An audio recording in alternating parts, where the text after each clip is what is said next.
எல்லாருக்கும் வணக்கம்.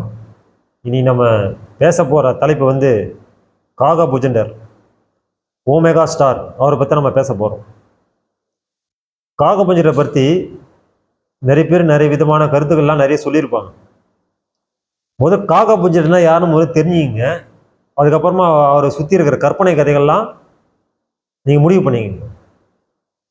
உதயம் தெரியாதலாம் கதை சொல்லின்னு இருக்கோம்.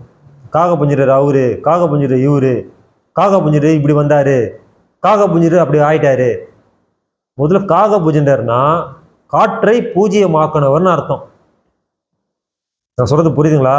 எவன் ஒருத்தர் தன்னோட காற்றை ஓம்ஸ்லா என்ற வட்ட வடிவில் பூஜ்ஜியமாகறானோ அவன் பேர் காகா புஜண்டர். இவங்களுக்கு பேர் தான் ஓமேகா ஸ்டார். புரியுதுங்களா? காகா புஜண்டர் வேற யாரும் நீங்க நினைச்சுக்காதீங்க. இந்த பயிற்சி பண்ற பேர் காகா புஜண்டர். ரெண்டு காற்றை கா கா. ஏன் காக்கா? ரெண்டு விதமான காற்று, உள்காற்று வெளிக்காற்று. இந்த உள்காற்று வெளிக்காற்றையும் வீணாக்காம எவன் தனக்குள்ளேயே, தன் உடலுக்குள்ளேயே, தன் ஜீவனுக்குள்ளேயே இந்த சுவாசத்தை எவன் கட்டி நிற்கிறானோ அவங்க பேர் தான் காகா புஜண்டர். காற்றை பூஜ்ஜியமாக்குனவர்னு அர்த்தம். நீங்க நினைக்கிற மாதிரிலாம் கதை சொல்லிட்டு அறகுறை பயிற்சி ஒன்று கொடுத்துட்டு அந்த அறகுறை பயிற்சி உங்களுக்கு கொடுத்துட்டு அவங்களுக்கு நீங்கள் அடிமையாயிடுவீங்க. அவர் இல்லாத கதைலாம் சொல்லுவார்.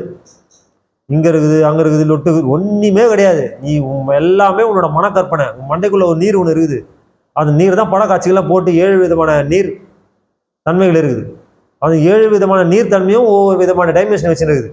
அதுதான் உனக்கு படமாக காட்டுது. அந்த மயக்கம்தான் உனக்கு படத்தை போட்டு காட்டுது. உண்மையை நீ பார்க்கவே இல்லை. இன்னும் உண்மையை பார்க்கறதா உன் காற்று நின்றுடும். நான் சொல்றது புரியுதுங்களா? நீ உண்மையிலே சத்தியமான உன் உயிரை நீ பார்த்துட்டுனா, அந்த இறைப்பொருளை, அந்த ஸ்பார்க்கை நீ பார்த்துட்டுனா, உன் காற்று உங்ககிட்ட இருக்காது, உன் மூச்சு காற்று உங்ககிட்ட இருக்காது. அது நின்றும். அந்த நிற்கிற ஸ்டேஜ் தான், அந்த நிற்கிற வட்டத்தை பார்த்தவங்க தான் காகா புஜண்டர். இவங்க தான் குவாண்டம் தியரியை தாண்ட முடியும். விதின்ற நுட்பத்தை உடைச்சி போக முடியும். விதியை மதியால வென்றவர்கள் இவர்கள் தான். நீ இன்னாதான் குட்டிக்காரனாச்சாலும் சரி, பூஜை புனஸ்காரம் பண்ணாலும் சரி, இல்லை கண்டை விட்டு கண்டம் தாண்டி பெல்ட் வச்சுக்கினே போனாலும் சரி, உன்னால அந்த சுவாசத்தை கட்டுப்படுத்தாத வரைக்கும் உனக்கு முக்தி மோட்சம் கிடையவே கிடையாது. நல்லா புரிஞ்சிக்க. அந்த பயிற்சி பண்ணா கூட ஓரளவுக்கு தப்பிச்சிடலாம். பயிற்சியும் பண்ணாமல், ஒரு கர்மாந்திரமும் பண்ணாமல், உடம்ப பிறந்த நேரத்தில் என்ன மூச்சு விட்டு இருந்தியோ அதே மூச்சு நீ விட்டுக்கினே இருந்த வச்சுக்க, சத்தியமாக சொல்கிறேன், நீ சமர்ப்பணம் தான் பூமிக்கு. புரியுதா? அதனால் உடல் நல்லா இருக்கும் போதே, உன் உயிர் ஆரோக்கியமாக இருக்கும் போதே அந்த காற்றை, அந்த சுவாச காற்றை கொஞ்சம் பிடிச்சி பழகு.